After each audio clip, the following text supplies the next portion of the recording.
અધિકારીઓને બાનમાં લીધા છે, એટલે જેસીબી મંગાવ્યું છે.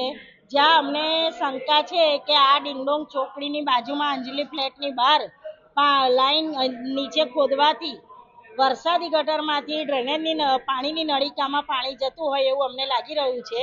એટલે ત્યાં આગળ એ ખોદાવાની વાત કરી રહ્યા છે. જેસીબી મંગાવ્યું છે, જોઈએ છે. નિરાકરણ નહીં આવે તો એ પણ અહીંયા જ હશે ટાંકી ઉપર. હું પણ ટાંકી ઉપર જ રહીશ અને લોકો પણ ટાંકી ઉપર જ બેસશે જ્યાં સુધી પાણી ચોખ્ખું નહીં આવે ત્યાં સુધી.